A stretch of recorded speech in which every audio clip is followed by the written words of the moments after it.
എബ്രായ ലേഖനത്തിന്റെ 11-ാം അധ്യായത്തിലെ 1-2 തിരുവചനങ്ങളാണ് നമ്മൾ ആദ്യ മണിക്കൂറിൽ പങ്കുവെക്കുക. എബ്രായ ലേഖനം 11-ാം അധ്യായം 1-2 വാക്യങ്ങൾ. വിശ്വാസം എന്നത് പ്രത്യാശിക്കുന്നവ ലഭിക്കും എന്നുള്ള ഉറപ്പും കാണപ്പെടാത്തവ ഉണ്ട് എന്നുള്ള ബോധ്യവുമാണ്. ഇതുമൂലമാണ് പൂർവികന്മാർ അംഗീകാരത്തിന് അർഹരായിത്തീർന്നത്. കഴിഞ്ഞ രാത്രിയിൽ നമ്മൾ മീഡിയയിലൂടെ 1-ാം ദിവസത്തെ ധ്യാനചിന്ത നമ്മൾ കണ്ടു കാണും. അവിടെ നമ്മൾ ഒരുമിച്ച് ധ്യാനിച്ചു, ദൈവം അഭയശിലയാണ്. അഭയശിലയായ ദൈവത്തിൽ ആശ്രയിക്കുന്ന ഒരു ജീവിതം കരിപിടിപ്പിക്കുക, ആ ദൈവത്തിന്റെ സ്നേഹത്തെ അനുഭവിക്കുക.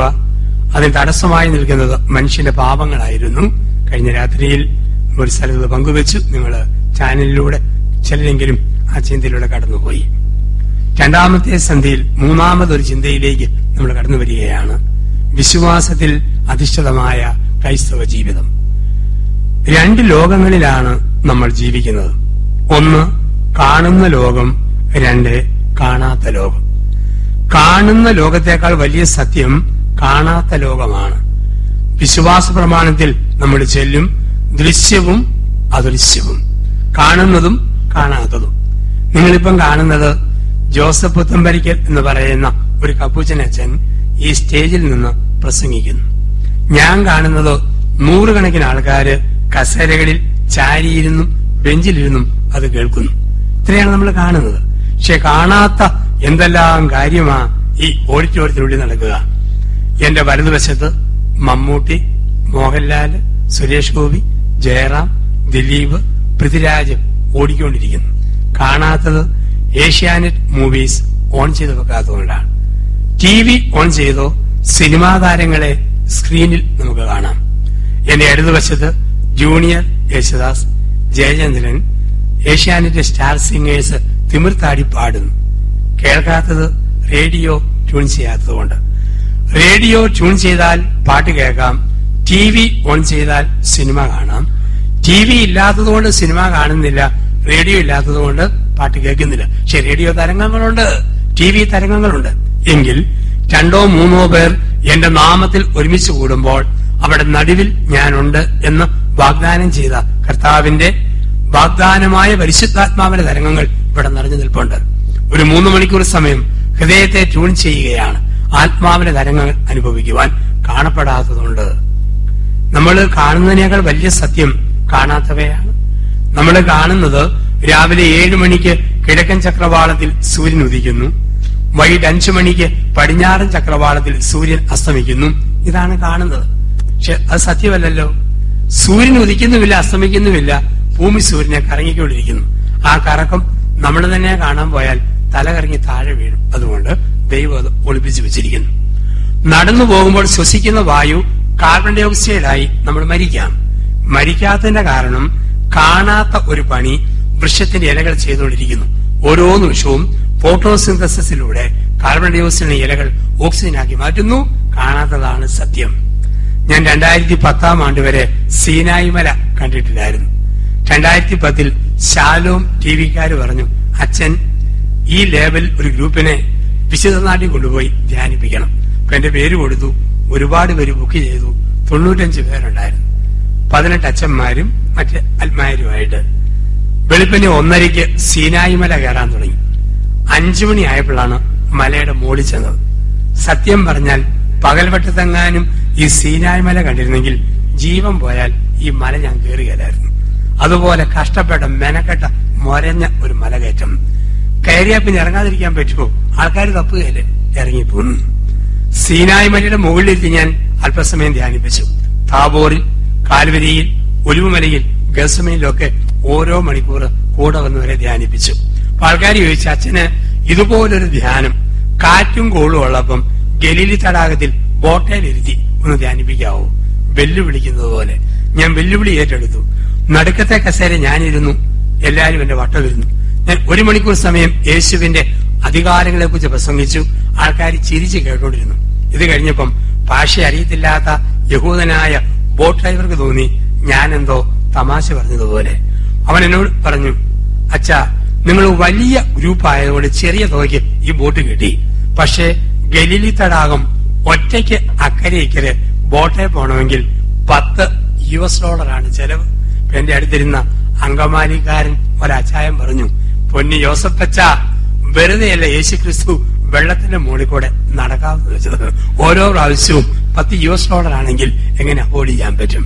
അപ്പൊ നമ്മൾ കാണാത്ത ഒരു ലോകം, അതാണ് പറഞ്ഞു വരിക. കാണാത്ത ഒരു ലോകമുണ്ട്. നമ്മൾ ആരെയാ ഭാഗ്യവാൻ ഭാഗ്യവതി എന്ന് വിളിക്കുക? കേരളത്തിൽ കാരുണ്യ, അക്ഷയ, മംഗല്യ ലോട്ടറി അടിച്ചവരെ നമ്മൾ വിളിക്കും ഭാഗ്യവാൻ ഭാഗ്യവതി.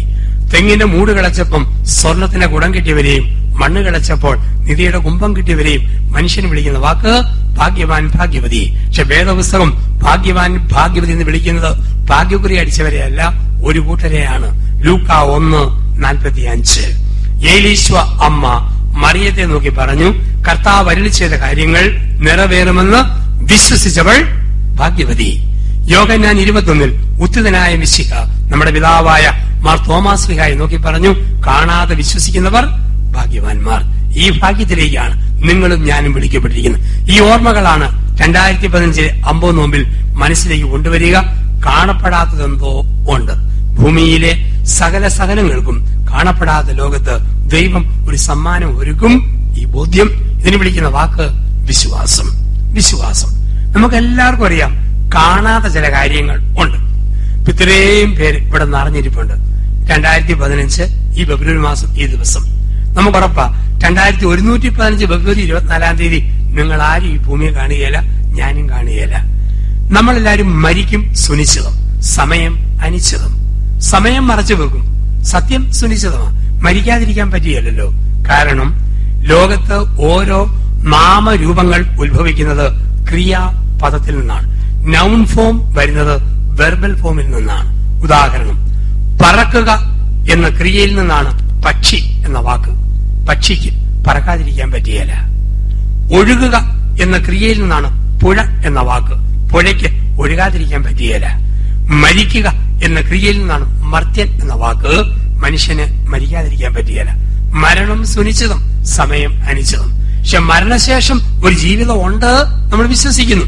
അതുകൊണ്ടല്ലേ നമ്മുടെ വീട്ടിലെ പട്ടിക്ക് ശ്വാസം മുട്ടൽ വന്നാൽ നമ്മുടെ പട്ടിയെ നമ്മൾ ആംബുലൻസിൽ കയറ്റി ICUവിലാക്കിയിട്ട് അങ്കമാലി ആശുപത്രി കൊണ്ടുപോയി കൃത്രിമ ശ്വാസം കൊടുക്കുമോ? നമുക്കറിയാം, പട്ടിയെ മാവേലോ പ്രാവേലോ പൂട്ടിയിടും. പൊന്നു പട്ടി അവിടെ കിടന്ന് വലിച്ചു ചത്തോ പട്ടി. അതേസമയം 80 വയസ്സുള്ള അപ്പാപ്പനെ വല്യപ്പനെ മരിക്കാൻ കിടക്കുമ്പം ജനലും വാതിലും തുറന്നിട്ട് കട്ടിലേക്ക് എടുത്ത് നമ്മൾ ആരെങ്കിലും പറയോ, പൊന്നു വല്യപ്പ അവിടെ കിടന്ന് വലിയപ്പ എന്നും പറഞ്ഞ് ഇട്ടിട്ട് പോവുകയല്ല. ആംബുലൻസിൽ ആശുപത്രി കൊണ്ടുപോയി കൃത്രിമ ശ്വാസം കൊടുക്കും. നമുക്കറിയാം, 6 അടി പൊക്കമില്ലാത്ത അപ്പനിൽ അമ്മയിൽ ആകാശമുടിയിരുന്ന ആത്മാവുണ്ട്. അങ്ങനെയൊന്നും ഇല്ലെന്ന് വരിയിൽ നമ്മുടെ നാട്ടിലെ വീടിന്റെ വരാന്തിയിൽ പല ഐറ്റങ്ങൾ ഒരുപോലെ നിരത്തി വെക്കാം. കുഴ പറഞ്ഞ ബക്കറ്റ്, പൊട്ടിപ്പോയ മൺചട്ടി, ചളിങ്ങിപ്പോയ അലുമിനിയക്കലം, തവിക്കാണ് ഒടിഞ്ഞു പോയ തവി, പല്ലു പറഞ്ഞ അമ്മ, മോണയൊട്ടിയ അപ്പൻ, കറവ പറ്റിയ പശു, പണിയെടുക്കാൻ പറ്റാത്ത കാള, എല്ലാത്തിനും ഒരുപോലെ നിരത്തി വെക്കാം. വെക്കാത്തതിന്റെ കാരണം നമുക്കുറപ്പാ, 6 അടി പൊക്കമുള്ള അപ്പനിൽ അമ്മയിൽ ആകാശമുടിയിരുന്ന ഒരാത്മാവുണ്ട്, ഒരു വിശ്വാസം. നമ്മൾ ഓരോ നിമിഷവും മരിച്ച് ജീവിക്കുന്നവരാ. അത് നമ്മൾ വിശ്വസിക്കണം. ബോധ്യം. മെഡിക്കൽ സയൻസ് പറയും, 7ാം വർഷം ജീവകോശങ്ങൾ, രക്തധമനികൾ, നാഡി ഞരമ്പുകൾ പുതുക്കും. പാമ്പ് പടം പൊഴിക്കുന്ന പോലെ 7ാം വർഷം ജീവകോശങ്ങളിൽ ഒരു റീബർത്ത്, ഒരു പുനർജന്മം നമുക്കുണ്ട്. തത്വചിന്തകന്മാര് പറയും, 10ാം വർഷം സ്വഭാവത്തിൽ ഒരു പുതുജന്മമുണ്ട്. 10 വർഷം കൂടുമ്പം സ്വഭാവത്തിൽ ഒരു പുതുജന്മം. അതുകൊണ്ടാണ് തത്വചിന്തകർ, ആചാര്യന്മാർ മനുഷ്യന്റെ ആയുസ്സിനെ 10 കാലങ്ങളായിട്ട് മുറിക്കും. അവര് പറയും, കുളി 1, കളി 10, എന്ത് 20, മുറി 30, നെറി 40, വെറി 50, ചൊറി 60, തെറി 70, ചിരി 80, കുഴി 90. 10 കാലങ്ങളുണ്ട്. കുളി 1. 1 വയസ്സ് മുതൽ 10 വയസ്സ് വരെ കുഞ്ഞുങ്ങൾക്ക് ഏറ്റവും ഇഷ്ടവും കുളിച്ചുകൊണ്ടിരിക്കുക. ഏത് വെള്ളം കിട്ടിയാലും കോരി കുളിക്കുക. കലക്കവെള്ളം, കാടിവെള്ളം, കഞ്ഞിവെള്ളം, ടാപ്പിലെ വെള്ളം, ഓസിലെ വെള്ളം, ഓടയിലെ വെള്ളം, എന്ത് കിട്ടിയാലും കോരി കോരി കുളിക്കുക. വയറെ സോപ്പ് തേച്ച് പതയ്ക്കുക. ഈ ഭൂമിയിൽ സ്വർഗത്തിന് മുന്നാസ്വാദനം വയറേൽ സോപ്പ് തേക്കുമ്പോഴാണ്. മൂളിപ്പാട്ടുകളും മറ്റും വരുന്നതും ഈ സമയത്താണ്. അതുകൊണ്ടാണ് പറയുക, ഇന്ത്യയിൽ മൊത്തം സ്വസ്ഥത വേണോ, മധ്യപ്രദേശിൽ സമാധാനം വേണം എന്നാണ് പറയുക. ചില കൊച്ചു കുഞ്ഞുങ്ങളെ കാണാം, പ്രത്യേക കോച്ചിങ് ഒന്നും വേണ്ട, ഒരു സാമ്പിൾ സോപ്പ് തീരുന്നത് വരെ വരൽ ഇങ്ങനെ പതച്ചോണ്ട് നിൽക്കും. ഏറ്റവും രസം കുളി 1, കളി 10 വയസ്സായോ പിന്നെ കളിക്കാനോട്ടോ കുടുകുടു, കുറ്റിപ്പന്ത്, ഞൊണ്ടുകളി, അക്കകളി, വട്ടുകളി, ക്രിക്കറ്റ് കളി, കളിയോട് കളി. കളി 10. എന്ത് 20 വയസ്സായോ എന്തിനേയും ചോദ്യം ചെയ്യും. എന്നാ പള്ളി, എന്നാ പട്ടക്കാരൻ, എന്നാ കുമ്പസാരമാ, എന്നാ കുർബാനയാ, എന്തോ പ്രാർത്ഥനയാ, എന്തോ ധ്യാനമാ. ചില പള്ളികളിൽ ചെല്ലുമ്പം ചെറുപ്പക്കാര് ആൺപിള്ളാര് പള്ളിയുടെ പുറത്തുള്ള മതിലേ കയറിയിരിക്കുമ്പോ ഞാൻ വഴക്ക് പറയും, കയറിപ്പോടാകത്തോട്ട്. ഉടനെ എന്റെ അച്ഛ വഴക്ക് പറയരുത്. പള്ളിക്കകത്ത് കയറി ചെന്നാൽ വികാരിയച്ഛന്റെ ഉണക്ക കുർബാന ഇവിടെ ഇരിക്കുകയാണെങ്കിൽ ജീവിക്കുന്ന കുർബാനകൾ നടന്നു പോകുന്ന കാണാം. ഞങ്ങൾ ഇങ്ങനെ കണ്ടുകൊണ്ടിരിക്കുകയാണ്. എന്ത് 20, കുളി 1, കളി 10, എന്ത് 20. മുറി 30 വയസ്സായോ വെട്ടൊന്ന്, മുറി 2. ഞാനും എന്റെ ഭാര്യയും പറയും, ഞാനും എന്റെ ഭർത്താവും പറയും, ആരും ഞങ്ങളെ ഊട്ടാനും ഉടുപ്പിക്കാനും പഠിപ്പിക്കാനും നോക്കണ്ട, ഞങ്ങൾ തീരുമാനിക്കും, എല്ലാരും കേട്ടോണ്ടാ മതി. മുറി 30. നെറി 40, നെറിവ്, നേരിനെ കുറിച്ചുള്ള തിരിച്ചറിവ് ഒരു 40 വയസ്സാകുമ്പോഴാ. രക്തത്തിന്റെ തിളപ്പ് കുറയും, ദേഹത്തിന്റെ ഇളക്കം കുറയും, ഭാര്യ ഭർത്താവിനെ ഒന്ന് അമകും, ഭർത്താവ് ഭാര്യയെ ഒന്ന് ഒതുക്കും, മക്കള് മാതാപിതാക്കളെ ഒന്ന് ഇരുത്തും. ഇത് 40കളിലാണ്. ഈ സമയത്താണ് നേരിന്റെ വീണ്ടും വിചാരം. നെറി 40, വെറി 50, വെറിവ്, വിവരം വെക്കുന്നത് 50 വയസ്സാകുമ്പോഴാ. 50 കഴിയുമ്പോൾ ദൈവമേ ആയുസിന്റെ പകുതി കഴിഞ്ഞു, ഇത്രയും കാലമില്ലല്ലോ, ഉള്ള കാലം മര്യാദയ്ക്ക് ജീവിച്ചേക്കാം. ഈ വീണ്ടും വിചാരം. വെറി 50, ചൊറി 60 വയസ്സാകുമ്പോഴാ കാരണവന്മാര് ഒരു കാരണവുമില്ലാതെ മക്കളോടും മക്കളുടെ മക്കളോടും വെറുതെ ചൊറിഞ്ഞ വർത്താനം പറയാൻ തുടങ്ങുന്നത് 60 ആകുമ്പോഴാണ്. പട്ടിയെ പോലെ മുറുമുക, കുരയ്ക്കുക, വല്ലതും കേട്ടോട് മര്യാദയ്ക്ക് ഒന്ന് കുത്തിയിരിക്കുക. ചൊറി 60. തെറി 70 വയസ്സാകുമ്പോൾ കുഞ്ഞുനാളി മറന്നുപോയ കുഞ്ഞു കുഞ്ഞു തെറികൾ തേട്ടി വരും. കോപ്പ്, കിഴങ്ങ്, മാട, കോട, പോട, ഇത് കൂടി വാക്കുകൾ. ചിരി 80 വയസ്സായാലറിയാം ഇനി നമ്മൾ പറഞ്ഞാൽ ആരും ഒന്നും കേൾക്കാൻ പോകുന്നില്ല. എല്ലാം കാണുക, കുത്തിയിരിക്കുക, ചിരിക്കുക, പിന്നെ ചില മര്യാദയ്ക്ക് കിടക്കുക. ചിരി 80. കുഴി 90 വയസ്സായ പിന്നെ മരണത്തെ കുറിച്ചുള്ള ഓർമ്മകളാണ്. ഇതനുസരിച്ച് മനുഷ്യന്റെ പാട്ടും മാറും. 10 വയസ്സ് വരെ പാടും കുഞ്ഞു മനസ്സിൻ നൊമ്പരങ്ങൾ ഒപ്പിയെടുക്കാം വന്നവന്. 20 ആയാലോ അനുരാഗവിലോചിതരായി. ഒരു 80 കഴിഞ്ഞാലോ ഇന്നലെയുള്ളോരിന്നിവിടില്ല, ഇനി വരികയില്ല. മനുഷ്യൻ മരിച്ചുകൊണ്ടിരിക്കുകയാണ്. ഓരോ 10ാം വർഷവും മരിക്കുന്നു. പുതിയ വ്യക്തിത്വമായ റീബർത്ത്, പുതുജന്മം നമ്മളിൽ സംഭവിക്കുന്നു. അപ്പം മരണമുണ്ട്, അപ്പുറത്തൊരു ജീവിതമുണ്ട്. ഇതൊക്കെ വിശ്വാസമാണ്. ഈ ലോക ജീവിതം എന്ന് പറഞ്ഞാൽ ഒരു വിശ്വാസമാണ്. ഓർത്ത് നോക്കിക്കേ, കുത്തിവെക്കാൻ വരുന്ന നേഴ്സിനെ വിശ്വസിച്ച് വേണ്ടേ രോഗി കട്ടിലിൽ കിടക്കാൻ. ഒരു നിമിഷം ഇവളെങ്ങാനും അബ്നോർമലായി മാറി ഗ്ലൂക്കോസിന്റെ കുപ്പിയോ സൂചിയോ കുത്തിപ്പൊട്ടിച്ച് നെഞ്ചത്തെങ്ങാനും കുത്തിക്കയറ്റിയാലോ ചെയ്യുകയല്ല ഒരു വിശ്വാസം. ഡോക്ടറെ വിശ്വസിക്കണം. ഞാൻ ഡോക്ടറോട് പറയും, ഡോക്ടറെ എന്നെ ബോധം കെടുത്തിയിട്ട് ഇഞ്ചക്ഷൻ നിന്ന് ബോധം കെടുത്തി ഓപ്പറേഷൻ നടത്തിക്കൂ. എന്നാ ധൈര്യത്തിലാ ബോധം കെടുന്നത്. ബോധം കെട്ടി കിടക്കുമ്പം ഈ ഡോക്ടർ എങ്ങാനും എന്റെ മർമ്മപ്രധാനമായ ഏതെങ്കിലും അവയവങ്ങൾ ചെത്തിപ്പറിച്ചുകൊണ്ട് പോയാലോ ചെയ്യുകയല്ല ഒരു വിശ്വാസം. ഡോക്ടർ രോഗിയോട് പറഞ്ഞു, തണ്ടലെ കുത്തിവെച്ച് ബോധം കെടുത്തിയിട്ട് ഓപ്പറേഷൻ. രോഗി ചോദിച്ചു, ബോധം കെടുത്തുന്ന ഇഞ്ചക്ഷന് എത്ര രൂപയ? ഡോക്ടർ പറഞ്ഞു, ഇവിടെ ബോധം കെടുത്തുന്ന ഇഞ്ചക്ഷന് 850 രൂപ. രോഗി പറഞ്ഞു, പൊന്നു ഡോക്ടറെ, 50 രൂപയ്ക്കുള്ള ബോധം പോലും ഇല്ല, അത് കെടുത്താനായിട്ട് 850 രൂപ മേടിക്കുന്നത് എന്തോരന്യായമാണ്. വണ്ടിയിൽ ഡ്രൈവറെ വിശ്വസിക്കണം. ഡ്രൈവറെ വിശ്വസിച്ചാലേ വണ്ടിക്കകത്ത് സുഖമായിട്ടിരുന്നു ഉറങ്ങാൻ പറ്റുള്ളൂ. കുടുംബജീവിതം വിശ്വാസമല്ലേ. അരിശം വരുന്ന ഭർത്താവ് ഭാര്യയോട് പറയുക, മുതുപിശാചെ, നിന്റെ അടിവേര് നോക്കി ഞാൻ ചവിട്ട് വെച്ച് തരും. ഭാര്യ, ആഹാ, താൻ എനിക്കിട്ട് ചവിട്ടിയാൽ ഞാൻ രാത്രി കഞ്ഞിക്കകത്ത് പൊരുടാൻ കലക്കി തരും.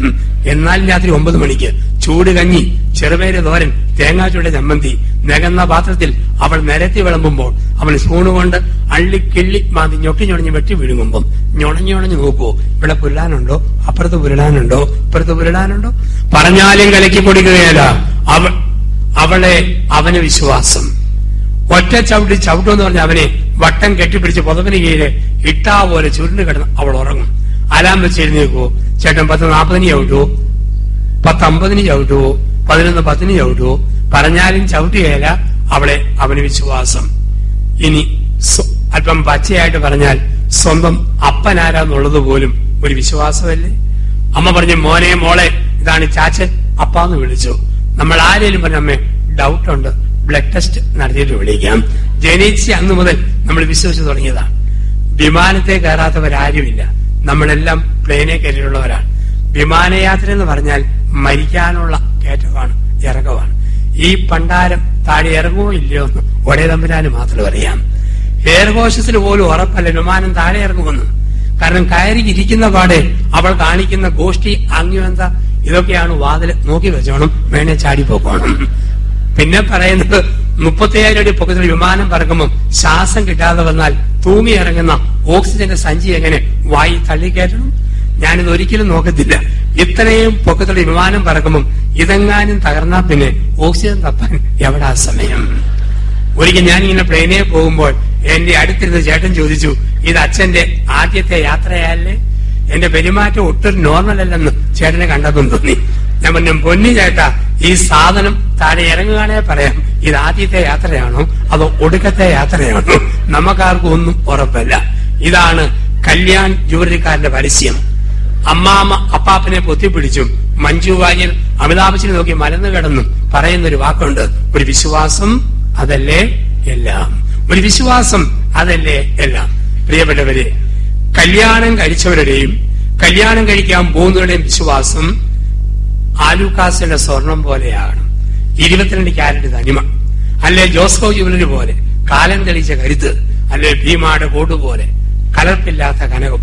ഒരിക്കലും കല്യാണം കഴിക്കുന്നവരുടെ വിശ്വസ്തത അറ്റ്ലസ് ജുവലറി പോലെ ആകരുത്. ജനകോടികളുടെ വിശ്വസ സ്ഥാപനമായിട്ട് കെട്ടാൻ പോയ ഗതി കെട്ടിച്ചേക്കല്. ഒരു കെട്ടിയവനോട് മാത്രം വിശ്വസ്തത, ഒരു ഭാര്യയോട് മാത്രം വിശ്വസ്തത, ഒരു വിശ്വാസം അതല്ലേ എല്ലാം. എങ്കിൽ ലോകത്ത് വിശ്വാസത്തിന്റെ ഏറ്റവും മനോഹരമായ ഉദാത്ത ചിത്രം നൽകുന്ന ഒരു ജനതയുണ്ട്, ഇസ്രായേൽ. ഇന്ന് ലോകത്തിലെ ഏറ്റവും ബുദ്ധിമാന്മാര് ഇസ്രായേലാണ്. അമേരിക്കയുടെ CIA 2ാം സ്ഥാനമേ ഉള്ളൂ.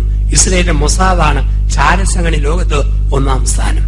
ഏറ്റവും വലിയ ശാസ്ത്രജ്ഞൻ യഹൂദന ഐൻസ്റ്റീൻ. ഏറ്റവും വലിയ രാഷ്ട്രതന്ത്രജ്ഞൻ യഹൂദന ഹെൻറി കിസ്സിംഗർ. ഏറ്റവും വലിയ നിയമം തന്നവൻ യഹൂദന മോശ. ലോകരക്ഷകനായ ക്രിസ്തു പിറക്കാൻ തെരഞ്ഞെടുത്തത് യഹൂദ മതം. എന്തുകൊണ്ടാണ് യഹൂദ മതം ഇന്നും തെറ്റുകളും കുറ്റങ്ങളും ക്രൂരതകളും ഒക്കെ കാണിച്ചാലും ലോകത്ത് ഏറ്റവും ശക്തിയും സ്വാധീനവുമുള്ള ഒരു സമൂഹമായി നിൽക്കുന്നത് ഏകദൈവ വിശ്വാസത്തിന്റെ ബലമാണ്. ഇസ്രയേലിന്റെ ബലം അതാണ്. അത് ആരംഭിക്കുന്നത് ഇന്നേക്ക് 2600 വർഷങ്ങൾക്കപ്പുറം. ചുരുക്കി പറഞ്ഞാൽ BC 1850 അന്നാണ് ഒരു മനുഷ്യന്റെ കാലഘട്ടം. BC 1800നും 850നും ഇടയിൽ ജീവിച്ചിരുന്ന ഒരു വൃദ്ധനായിരുന്നു അബ്രഹാം. മെസ്സപ്പൊട്ടോമിയയിലെ ഊർ എന്ന സ്ഥലം. മെസ്സപ്പൊട്ടോമിയ എന്ന വാക്കിന്റെ അർത്ഥം 2 നദികളുടെ ഇടയിലുള്ള കര. ഒന്ന് യൂഫ്രട്ടീസ് നദി, 2 ടൈഗ്രീസ് നദി. അതിന്റെ നടുവിലുള്ള കരയാണ് ആധുനിക ഇറാഖിന്റെ തലസ്ഥാനമായ ബാഗ്ദാദിൽ നിന്നും 200 കിലോമീറ്റർ പടിഞ്ഞാറ് അബ്രഹാമിന്റെ ജീവിത സ്ഥലം. 80 വയസ്സുള്ള അബ്രഹാം, 70 വയസ്സുള്ള ഭാര്യ സാറ. ആടുമാടുകളും അനുജൻ ലോത്തും കുടുംബാംഗങ്ങളും ഒക്കെ ഉണ്ട്. പക്ഷെ കുഞ്ഞിക്കാല് കാണാൻ ഭാഗ്യം ലഭിച്ചില്ല.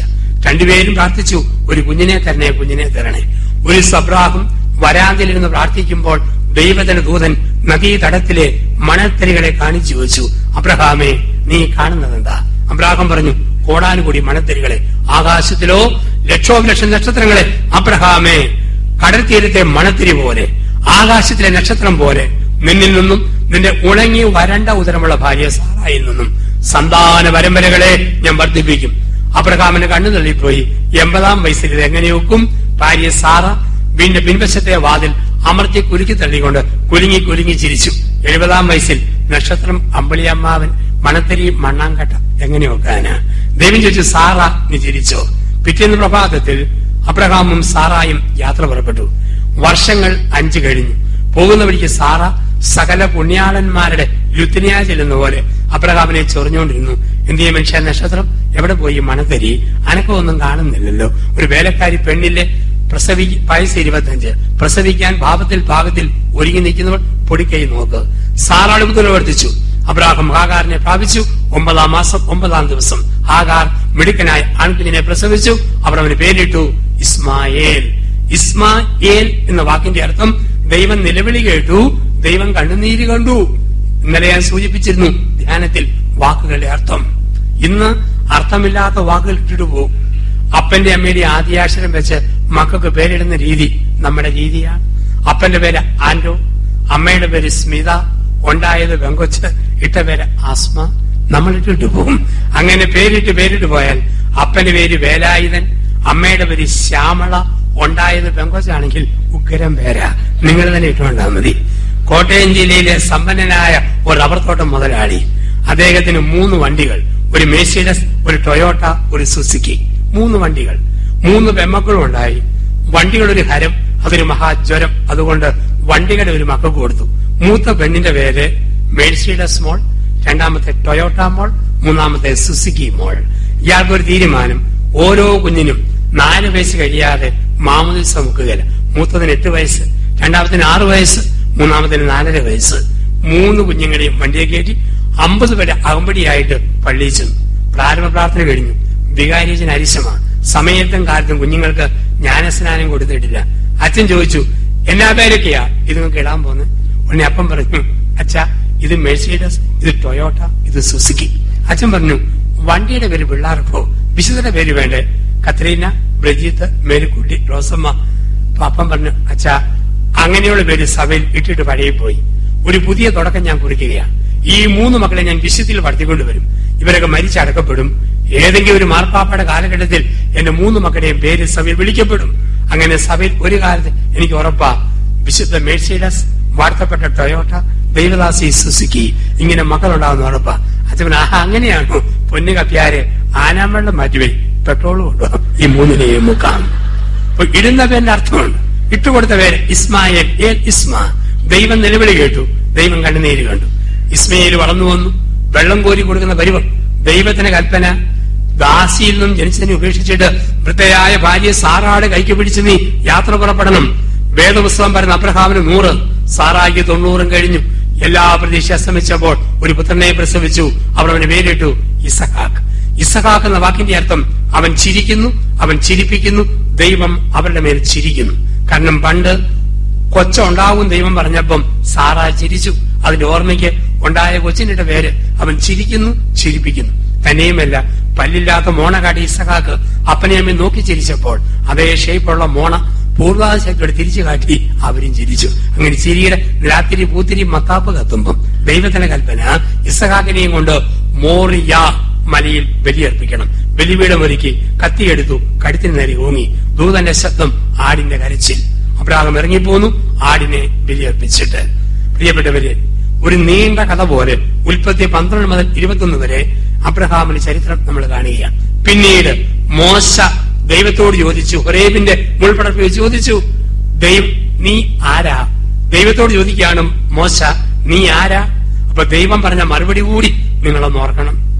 ഞാൻ ആകുന്നവൻ ആകുന്നു. മോശയ്ക്ക് ഒരു പിടിയും കിട്ടിയില്ല. നീ ആരാ? ഞാനാകുന്നു. ആരാണ് ഞാനാകുന്നു എന്ന് പറയുന്നത്? ആരാ? ഏറ്റവും പരിചയമുള്ളവരോട്, പരിചയമുള്ള ആൾക്കാര് പറയുന്ന വാക്കാണ് ഞാനാകുന്നു. രാത്രി 8:30 സിറ്റി പോയ കെട്ടിയവൻ തിരിച്ചു വരുന്നു. കോളിംഗ് ബെൽ അടിക്കുന്നു. ഭാര്യ ചോദിക്കുന്നു, ആരാ? എടി, നിന്റെ ഭർത്താവായ മിസ്റ്റർ മൈലപ്പറമ്പിൽ മത്തായിയാണ്. എടി, ഇത് ഞാനാ. ഭാര്യയ്ക്ക് ഏറ്റവും പരിചയം ഭർത്താവിന്റെ സ്വരമാ. സ്കൂളിൽ വിട്ടിരുന്ന കുട്ടി കോളിംഗ് ബെൽ അടിക്കുന്നു. അമ്മ ചോദിക്കുന്നു, ആരാ? അമ്മയുടെ 3ാമത്തെ മോൻ 2B പഠിക്കുന്ന ടോം സക്കറിയാണ്. അമ്മ, ഇത് ഞാനാ. ഇത് ഞാനാന്ന് പറഞ്ഞാൽ അമ്മയ്ക്ക് പരിചയമുള്ള സ്വരം മോന്റെ സ്വരം, ഭാര്യയ്ക്ക് പരിചയമുള്ള സ്വരം ഭർത്താവിന്റെ സ്വരം, മനുഷ്യന് പരിചയമുള്ള സ്വരം ദൈവത്തിന്റെ സ്വരം. മോശേ, ഇത് ഞാനാ, ഏറ്റവും പരിചയം. എന്നിട്ട് പറഞ്ഞു, ഞാൻ അബ്രഹാമിന്റെയും ഇസഹാക്കിന്റെയും യാക്കോബിന്റെയും ദൈവമാണ്. അബ്രഹാമിന്റെയും ഇസഹാക്കിന്റെയും യാക്കോബിന്റെയും ദൈവമാണ്. അതിനർത്ഥമുണ്ട്. അബ്രഹാമിന്റെ ദൈവം എന്ന വാക്കിന്റെ അർത്ഥം അനുസരിക്കുന്നവരെ അനുഗ്രഹിക്കുന്ന ദൈവം. ബൈബിളിലെ ഓരോ വാക്കിനും ആഴമേറിയ അർത്ഥമുണ്ട്. അബ്രഹാമിന്റെ ദൈവം, അനുസരിക്കുന്നവരെ അനുഗ്രഹിക്കുന്ന ദൈവം. അബ്രഹാം ദൈവത്തെ അനുസരിച്ചു, ദൈവം അബ്രഹാമിനെ അനുഗ്രഹിച്ചു. 2, ഇപ്പൊ നമ്മളോട് പറയുകയാണ്, പാപമൊഴികെ എല്ലാ കാര്യങ്ങളിലും ഭർത്താവിനെ അനുസരിക്കുന്ന ഭാര്യയാകണം, ഭാര്യയെ അനുസരിക്കുന്ന ഭർത്താവാകണം, മാതാപിതാക്കളെ അനുസരിക്കുന്ന മക്കളാകണം, പട്ടക്കാരെയും മേൽപ്പട്ടക്കാരെയും അനുസരിക്കുന്ന വിശ്വാസികളാകണം. നമ്മളെക്കാൾ ലോകപരിചയവും ജീവിത പരിചയമുള്ളവരെ അനുസരിക്കണം. അതൊരിക്കലും നമ്മളെ തകർക്കുകയില്ല, വളർത്തും. അനുസരിക്കുന്നവരെ അനുഗ്രഹിക്കുന്ന ദൈവം അബ്രഹാമിന്റെ ദൈവമാണ്. 2, ഇസഹാക്കിന്റെ ദൈവമാണ്. ഇസഹാക്കിന്റെ ദൈവം എന്ന് പറഞ്ഞാൽ എല്ലാ പ്രതീക്ഷയും അസ്തമിക്കുമ്പോൾ എന്റെ ജീവിതത്തിൽ പ്രവർത്തിക്കുന്ന ദൈവം. ഇസഹാക്കിന്റെ കഴുത്തിനും അബ്രഹാമിന്റെ കത്തിക്കുമിടയിൽ ഒരു ശ്വാസത്തിന്റെ ദൂരമേ ഉള്ളൂ. ഒരു ശ്വാസം മുറുക്കി വിട്ടാൽ അബ്രഹാമിന്റെ കത്തി ഇസഹാക്കിന്റെ കഴുത്തിനെ പിളർക്കും. അവിടെയാണ് ദൈവം പ്രവർത്തിക്കുക. നമ്മളോട് പറയുന്നു, മകനെ മകളെ, ഇസഹാക്കിന്റെ ദൈവമാണ്. എത്രയേറെ മരുന്ന് മാറി മാറി ചെയ്തിട്ടും മാറാത്ത രോഗത്തെ ഓർത്ത് നീറുന്ന മനുഷ്യരോട് പറയും, നിരാശപ്പെടരുത്, ഇസ്ഹാക്കിന്റെ ദൈവമാണ്. ഭർത്താവിന് സ്വഭാവം മാറാൻ നാളുകൾ പ്രാർത്ഥിച്ച ഭാര്യയോടും ഭാര്യയുടെ രീതി മാറാൻ നാളുകൾ പ്രാർത്ഥിച്ച ഭർത്താവിനോടും പറയും, നിരാശപ്പെടരുത്, ഇസഹാക്കിന്റെ ദൈവം നിന്റെ കൂടെയുണ്ട്. കുഞ്ഞുങ്ങളുടെ വഴികൾ തെറ്റിപ്പോയെന്നോർത്ത് നീറുന്ന മനസ്സോടെ നിലവിളിക്കുന്ന ഹൃദയങ്ങൾ നോക്കി പറയും, ഇസഹാക്കിന്റെ ദൈവമാണ് ഞാൻ. അതാണ് യേശയ്യ 59:1. രക്ഷിക്കാനാകാത്ത വിധം എന്റെ കരങ്ങൾ കുറുകിപ്പോയിട്ടില്ല, കേൾക്കാനാകാത്ത വിധം എന്റെ കാതുകൾക്ക് മാംഗ്യം സംഭവിച്ചിട്ടില്ല. നിന്റെ മുടി നരയ്ക്കുമ്പോഴും നിന്നെ വഹിക്കുന്ന കർത്താവാണ് ഞാൻ. 3, യാക്കോബിന്റെ ദൈവം. ഒരു പച്ച മനുഷ്യന്റെ സകല ബലഹീനതകളും സകല കുറവുകളും ഉള്ളവനായിരുന്നു പൂർവ്വപിതാവായ യാക്കോബ്. അതൊന്നും പരിഗണിക്കാതെ യാക്കോബിനെ പേര് മാറ്റി നീ ഇന്നുമേൽ ഇസ്രായേൽ എന്ന് വിളിക്കപ്പെടും. ഇസ് മനുഷ്യൻ, റാ യുദ്ധം, ഏൽ ദൈവം. ഇസ് റാ ഏൽ ദൈവവുമായി യുദ്ധം ചെയ്ത മനുഷ്യൻ. നമ്മളോടൊക്കെ പറയുകയാണ്, മാനുഷികമായ കുറ്റങ്ങളും കുറവുകളുമുള്ള മകനെ മകളെ അതൊന്നും നോക്കാതെ ഞാൻ നിന്നെ അനുഗ്രഹിക്കും. പരിശുദ്ധ പിതാവ് ബെനഡിക്ട് 16 മാർപ്പാപ്പ വിശ്വാസ വർഷം ഉദ്ഘാടനം ചെയ്തപ്പോ പറഞ്ഞു, വിശ്വാസത്തെ വ്യാഖ്യാനിക്കേണ്ടത് അബ്രഹാമിനെ വെച്ചുകൊണ്ടാണ്. ഫ്രാൻസിസ് മാർപ്പാപ്പ വിശ്വാസ വർഷം തുറന്നപ്പോഴും പറഞ്ഞു, അബ്രഹാമിനെ വെച്ചുകൊണ്ട് വിശ്വാസത്തെ വ്യാഖ്യാനിക്കണം. എങ്കിൽ വിശ്വാസത്തിന്റെ 5 ഉത്തരങ്ങൾ അബ്രഹാമിലൂടെ തിരുവചനം നമുക്ക് നൽകുന്നു. ഈ രാത്രിയിൽ ആ 5 ഉത്തരങ്ങൾ ഹൃദയത്തിന്റെ ആഴങ്ങളിൽ ബോധ്യത്തോടെ ഉറപ്പിക്കുക. വിശ്വാസത്തിന്റെ 5 ഉത്തരങ്ങൾ. 1, വിശ്വാസം ഒരു ഉപേക്ഷയും പുറപ്പാടുമാണ്. വിശ്വാസം ഒരു ഉപേക്ഷയും പുറപ്പാടുമാണ്. അബ്രാഹം 2 കാര്യങ്ങൾ ഉപേക്ഷിച്ചു. ഈ രാത്രിയിൽ ഈ നോമ്പ് ധ്യാനത്തിൽ ദൈവം പറയുന്നു, മകനെ മകളെ 2 കാര്യങ്ങളെ നീ ഉപേക്ഷിക്കുക. ഏതെല്ലാമാ? അഹം, ജഡം. വിശ്വാസത്തിൽ വളരേണ്ടവർ 2 കാര്യങ്ങൾ ഉപേക്ഷിക്കണം. എ അഹം, ബി ജഡം. അബ്രാഹം അഹത്തെയും ജഡത്തെയും ഉപേക്ഷിച്ചു. ഓർത്തു നോക്കുക, അനേക വർഷം ഒരു അടിമയെ പോലെ പണിത് അലഞ്ഞപ്പോൾ അബ്രഹാമിന്റെ ഞാൻഭാവം അഹംഭാവം ഇല്ലാതായി. നമ്മളോടും പറയും, അഹത്തെ ഉപേക്ഷിക്കണം. ഭർത്താവ് ഭാര്യയെ ഒന്ന് തിരുത്തുമ്പോൾ ഭാര്യയുടെ അഹംഭാവത്തെ ഇല്ലാതാക്കാൻ ദൈവം ഭർത്താവിനെ ഉപയോഗിക്കുന്നു.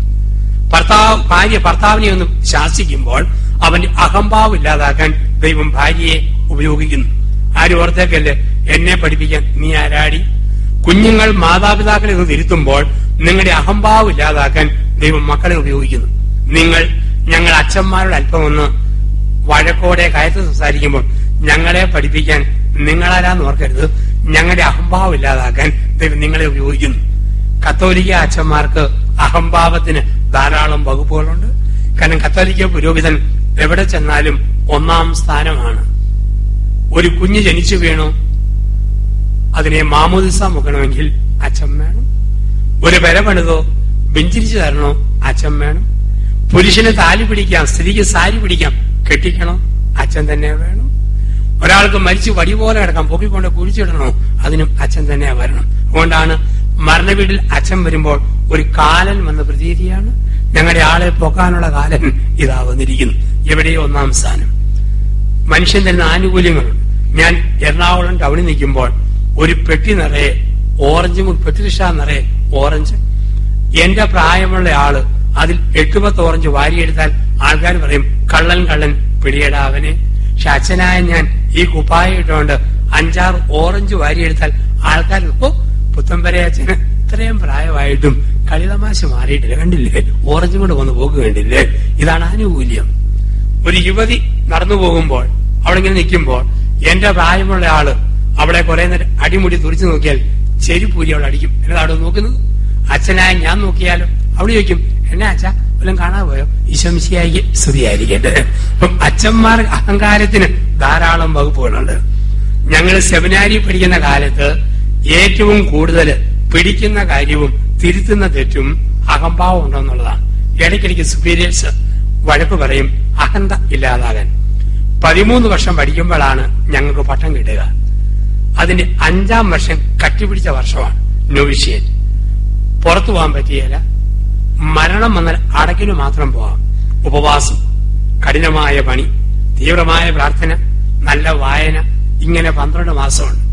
എന്റെ ആ കാലഘട്ടം മൂവാറ്റുപുഴയിലായിരുന്നു 1985. അതിന്റെ 6ാം മാസം 1ാം ദിവസം ഒരു ആനുകൂല്യമാണ്. രാവിലെ 7 മണിക്ക് എല്ലാരെയും ഇറക്കി വിടും. വൈകിട്ട് 7 മണിക്ക് വന്നാൽ മതി. വാഴയില വെട്ടി വാട്ടിക്കൂട്ടി ഒരു പൊതി ചോറ് കെട്ടി തന്നു. 5 രൂപയ്ക്ക് വിലയുള്ള കാലമായി 85. 5 രൂപ പോക്കറ്റ് മണി തന്നു. ഒരു സൈക്കിൾ വാടകയ്ക്ക് എടുത്തു തന്നു. ഞങ്ങൾ 12 പേരാ ബാച്ച്. 12 സൈക്കിൾ 12 ദിക്കുകളിലേക്ക് ഞങ്ങൾ യാത്രയായി. വൈകിട്ട് 6:30 ആയപ്പം 11 പേരും തിരിച്ചു വന്നു. പക്ഷെ ഞങ്ങളുടെ കൂടെ കൊടക്കമ്പി പോലെ ഉണങ്ങി മെലിഞ്ഞ ഒരു ബദറുണ്ട്. അദ്ദേഹം മാത്രം വന്നില്ല. സുപ്പീരച്ചൻ നെഞ്ചത് മുട്ട വെച്ചാ വേഗം. കക്ഷി എവിടെ ചെന്ന് കണ്ടുപിടിക്കും എന്ന് ഉത്തരം കൊടുക്കും. രാത്രി 8:30 ഈ സഹോദരൻ സൈക്കിളും തള്ളി വരുന്നു. എങ്ങനെയോ ടയർ പഞ്ചറായി ചവിട്ടിയപ്പം റിമ്മു വളഞ്ഞു പോയി. പിന്നെ ഉന്തിക്കൊണ്ട് വരിക. പറഞ്ഞിട്ട് കാര്യമില്ല.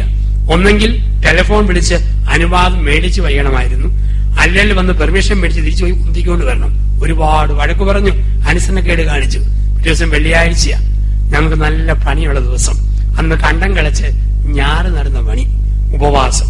രാവിലെ ഉപ്പുമാവ് കട്ടൻ കാപ്പി, ഉച്ചയ്ക്ക് തിളപ്പിച്ച ജീരകവെള്ളം, 4 മണിക്ക് കാലിച്ചായ, രാത്രി 8 മണിക്ക് ചൂടുകഞ്ഞി, കടലത്തോരൻ, കണ്ണിമാങ്ങ അച്ചാർ. അത് വെള്ളിയാഴ്ചത്തെ ഐറ്റം. എല്ലാരും പണിയും കഴിഞ്ഞ് 4:30 വന്നു ഞങ്ങളെ കയറ്റിവിട്ടു. തലേ ദിവസം വരാൻ വൈകിയ ആൾക്കൊരു ശിക്ഷ കൊടുത്തു. എല്ലാരെയും കേട്ടിട്ട് പറഞ്ഞു അവിടെ നിൽക്കാൻ പറഞ്ഞു. പഴകി തുടങ്ങിയൊരു പഴയ നിലവിളക്കുണ്ട്. ക്ലാവ് പിടിച്ച് പച്ച പുൽത്തകടി പോലെ നിറം മാറിപ്പോയ ഒരു പഴയ നിലവിളക്ക്. വാഴയിലെയും ചാരവും കയറും കൊടുത്തിട്ട് പറഞ്ഞു ഈ ക്ലാവും കൂടെ തേച്ച് കഴുകിയിട്ട് അകത്തോട്ട് കയറിയാൽ മതി. വിശന്ന് വരുമ്പോഴാന്ന് ഓർക്കണം. കൊമ്പനാന് ചവിട്ടിയ പോകാത്ത ക്ലാവ കൊടക്കമ്പി പോലെ ഉണങ്ങിയിരിക്കുന്ന ആളോട് തേച്ച് കഴുകാൻ കൊടുത്തിരിക്കുന്നു. ഞങ്ങൾക്കൊക്കെ സങ്കടമുണ്ട്. വലുതും പറഞ്ഞാൽ കൊട്ട് കിട്ടും. കടിച്ചു പിടിച്ചു ഞങ്ങൾ നോക്കി. അത്ഭുതമേ അത്ഭുതം. ഈ ഉണങ്ങിയ സഹോദരൻ വാഴയില ചാരം കയറിട്ട് 2 തിരുമ 1 മിനിറ്റ് ഒരു പിടുത്തം. 10 മിനിറ്റ് കൊണ്ട് ക്ലാവെല്ലാം കളഞ്ഞ് നിലവിളക്ക് 22 ക്യാരറ്റ് സ്വർണ്ണാഭരണം പോലെ തിളങ്ങാൻ തുടങ്ങി. രാത്രി ഉല്ലാസ സമയത്ത് ഞങ്ങൾ ചോദിച്ചാ ഇത്രയും ആരോഗ്യമില്ലാത്ത നീ 2 പിടുത്തത്തിന് എങ്ങനെയാ ഈ വിളക്കിന്റെ ക്ലാവ് കളഞ്ഞത്? അവൻ പറഞ്ഞു ആരോടും മിണ്ടരുത്. സുപ്പീരച്ചന്റെ മോന്തയാന്നോർത്ത് ഒറ്റപ്പിടുത്തം പിടിച്ചപ്പം ക്ലാവും പോയി, ചെടിയും പോയി, കരിയും പോയി, പുകയും പോയി. അപ്പൊ എന്തിനു വേണ്ടി എന്റെ അനുഭവത്തെ തരിക? അകത്തെ ഇല്ലാതാക്കാൻ, അകത്തെ ഇല്ലാതാക്കാൻ. അപ്പം ദൈവം നമുക്ക് ഓരോ അനുഭവം തരും. അഹങ്കാരത്തെ വെടിഞ്ഞാലേ വിശ്വാസത്തിൽ വളരാൻ പറ്റൂ. അകത്തെ മാത്രമാണോ? ജഡത്തെ മറക്കണം. ജഡം. അബ്രഹാമിന് വയസ്സ് 80. സ്വന്തം ശരീരത്തിൽ നോക്കിയപ്പം വയറിങ്ങിനുള്ള വയറ് തെളിഞ്ഞു നിൽക്കുന്ന പോലെ കുറെ ഞരമ്പ്. സാറായുടെ മുഖത്തോട് നോക്കിയപ്പോൾ ഉണങ്ങിയ കശുവണ്ടി പോലത്തെ ഒരു മോന്ത. സാറായിലും വകുപ്പില്ല, അബ്രഹാമിലും വകുപ്പില്ല. അത്യുന്നതന്റെ വാഗ്ദാനത്തിൽ മാത്രം വകുപ്പ്. ജഡത്തെ മറന്നു. നമ്മളോടും പറയുന്നു വിശ്വാസത്തിൽ വളരണോ, ശരീരത്തെ അമിതമായി ആശ്രയിക്കരുത്. നമുക്കിന്ന് ഈ ശരീരം എന്ന് വെച്ചാൽ എന്തോ ഒരു ശ്രദ്ധയ. വണ്ടിയിൽ നിന്ന് ഇറങ്ങുമ്പോൾ ചൊടി നനയ്ക്കുന്നു, മുഖം തുടയ്ക്കുന്നു, കയറുമ്പം തുടയ്ക്കുന്നു. പ്രായം അംഗീകരിക്കുന്നില്ല. വയസ്സ് 80 ആയാലും തലയിലെ ഒരു മുടി പോലും നരയ്ക്കാത്ത ചേട്ടന്മാരെ നാട്ടിൽ കാണാം. 3 നില പന്തല് പോലെ തലയിലെ മുടി, മുകളിൽ കറുപ്പ്, കീഴെ ചെമ്പിപ്പ്, അടിയിൽ നരപ്പ്. ഒരു മനുഷ്യൻ അയൽപക്കത്തെ ചേട്ടനെ ഫോണിൽ വിളിച്ചപ്പം ഇംഗ്ലീഷ് മീഡിയത്തിലെ പേരക്കുട്ടിയാ ഫോൺ എടുത്ത്. ഞാൻ ഇംഗ്ലീഷിൽ ചോദിച്ചു വെർ ഈസ് യുവർ പപ്പ? കൊച്ചിന്റെ മറുപടി മൈ പപ്പ ഈസ് ഡൈയിങ്. അയാൾ ആംബുലൻസ് പിടിച്ച് ഓടി വന്നു മരിക്കാൻ പോകുന്നോർത്തോണ്ട്. ചില പെണ്ണുങ്ങളെ നമ്മുടെ നാട്ടിൽ കാണാം. വയസ്സ് 18-20, കാണാൻ നല്ല ഭംഗി, മോഡസ്റ്റായിട്ട് തുണി ഉടുത്ത് നടന്നാൽ ആരും ഒന്നുകൂടെ നോക്കും. പക്ഷെ ചില യുവതികളെയും മറ്റും കാണാം ഇറുകിയ ഡ്രസ്സും ധരിച്ച് ഇല്ലിക്കുറ്റി പൂട്ടുകുറ്റി പോലെ ഒരു പ്രത്യേക ഷൂസ് വിട്ട് തല മുമ്പോട്ടുന്തി പുറവശം പിന്നോട്ട് തള്ളി നടക്കുന്ന കണ്ടാൽ തോന്നും കോട്ടയം ചങ്ങനാശ്ശേരി റൂട്ടിൽ ഏതോ എരുമക്കടാവ് പിണ്ണാക്കം വെള്ളം കുടിക്കാൻ പോണ പോലെ ഒരു പ്രത്യേക നടപ്പ് കാണാം. അപ്പൊ നമ്മുടെ ഓർമ്മ ശരീരമാണ് പ്രധാനപ്പെട്ടത്. ചിലക്കെന്തൊരു ടെൻഷനാ. 2 ചുമച്ചാ മതി, ഓ ടിവിയുടെ ആരംഭമാണോ ഇല്ലയോ, ചുമ പോകുന്നില്ലല്ലോ. ഒന്ന് വേർത്താ മതി, പ്രഷറാണോ. പെടലി ഒന്ന് ഉളിക്കാൻ മതി, അറ്റാക്കാണോ. ഊരിയിട്ട് തുണിയിലൂടെ 2 ഉറുമ്പ് കയറിയാൽ മതി, അയ്യോ ഉറുമ്പ് കയറി പോകുന്നു. ഷുഗറിന്റെ ആരംഭം വല്ലതും ആണോ ഇല്ലയോ, എന്തോ ഒരു ടെൻഷനാ. അങ്ങ് പാലക്കാട് ഒരു തുരങ്കമുണ്ടെന്നും പറഞ്ഞ് പാലാ മുതല് കുനിയുന്ന ആൾക്കാരെ കാണാം. വരുന്നതിന് ശേഷം വരുന്നിടത്ത് വെച്ച് തിരിച്ചെല്ലാം ആർക്കും വാക്ക് കൊടുത്തിട്ടല്ല നമ്മളാരും യാത്ര ആരംഭിച്ചത്. ഇതാണ് വിശ്വാസം എന്ന് പറയുക.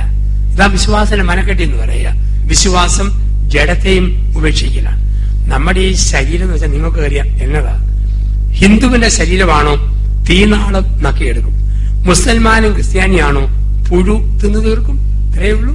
നല്ല സുന്ദരി പെണ്ണുങ്ങള് കണ്ടാൽ നല്ല ടിപ് ടോപ്പായിട്ടിരിക്കുന്നവര് കാറയിലൊക്കെ കയറി ഇങ്ങനെ ദൈവദൂതയെ പോലെ ഇങ്ങനെ പോകുമ്പം നമ്മുടെയൊക്കെ പള്ളിയുടെ പരിസരത്തിരുന്ന് ഒരുപാട് പുഴുക്കൾ നിങ്ങളെ നോക്കി ചിരിക്കുന്നു.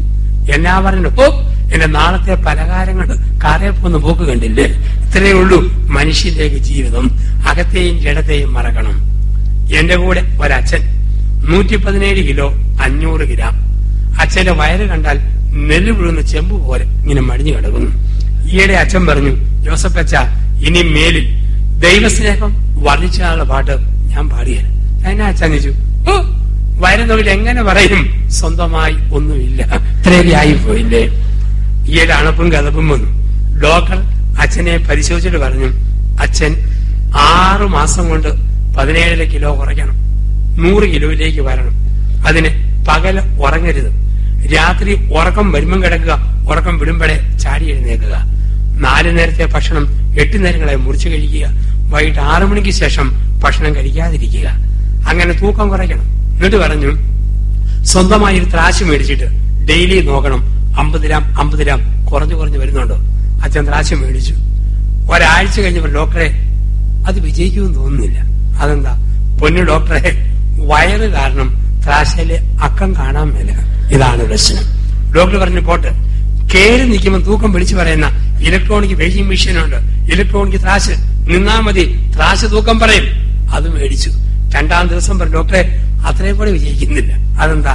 ഞാൻ കയറുമ്പോഴേ ത്രാശ് പറയുക, please 1 at a time, please 1 at a time. ഇപ്പൊ എത്ര വണ്ണമുണ്ടെങ്കിലും വയറുണ്ടെങ്കിലും ഈ ഭൂമിയിൽ പുഴുവിന്റെ പലഹാരങ്ങളായ മനുഷ്യൻ. ഇവിടെയാണ് പറയുക, അകത്തെ മറക്കുക, ജഡത്തെ മറക്കുക. വിശ്വാസത്തിൽ ഉപേക്ഷിച്ചാൽ മാത്രം പോരാ, ഒരു പുറപ്പാടും നടത്തണം. എന്താണ് പുറപ്പാട്?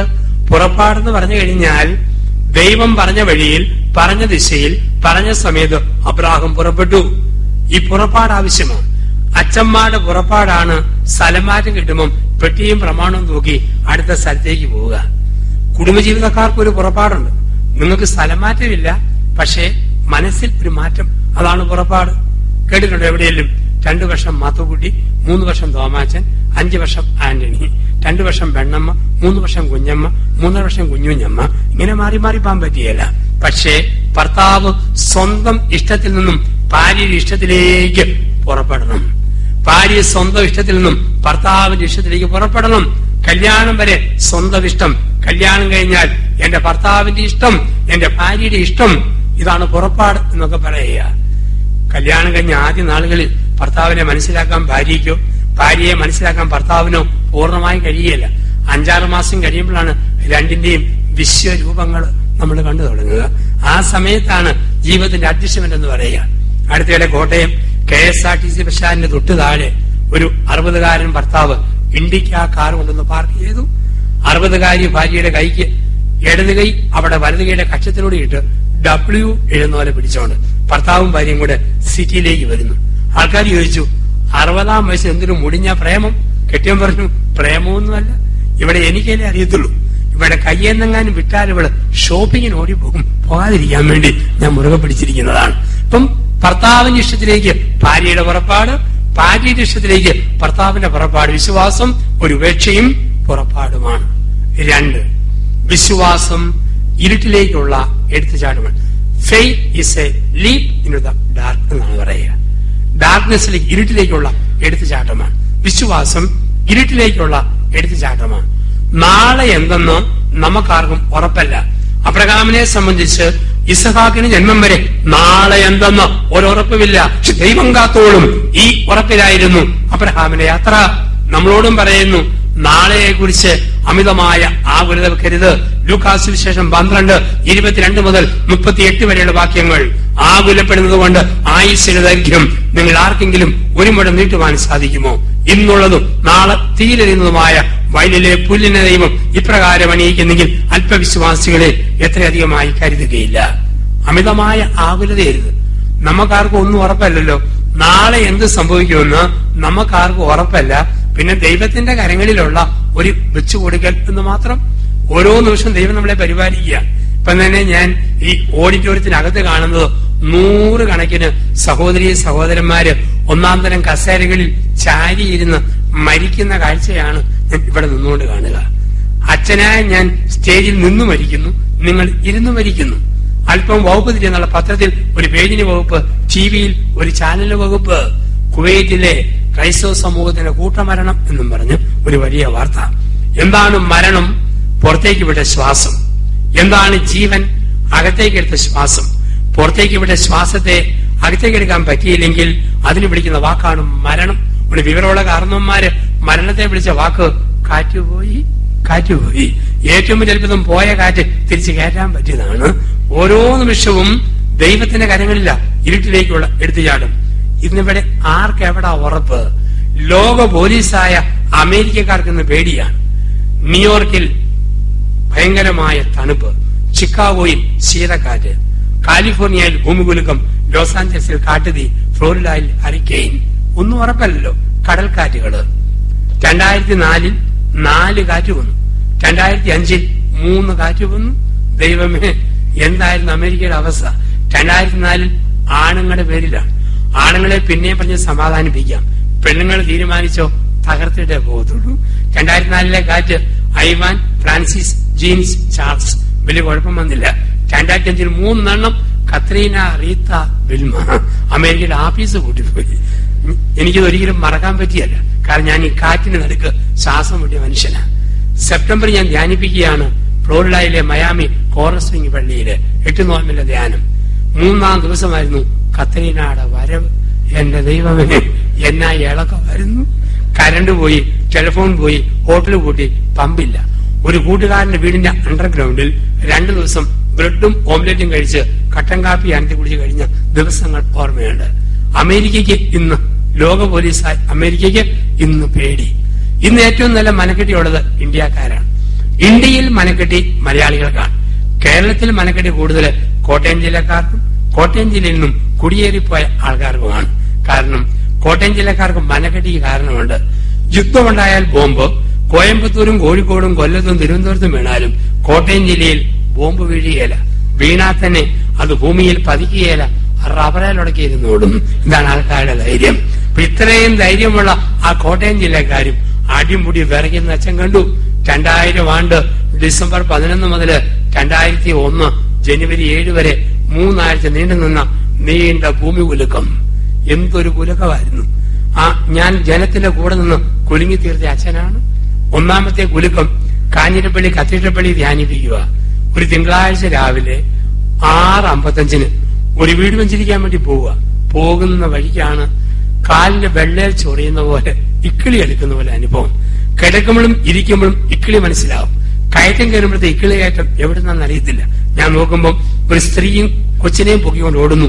ഭൂമി കുലുങ്ങുന്നേ, ഭൂമി കുലുങ്ങുന്നേ. അപ്പോൾ ആ പിടി കിട്ടിയത് കാലിന്റെ കീഴേ കിടന്ന് ഭൂമി കുലുങ്ങുന്നത് ഒരു തരിപ്പ് പോലെ കയറി വന്നതാ.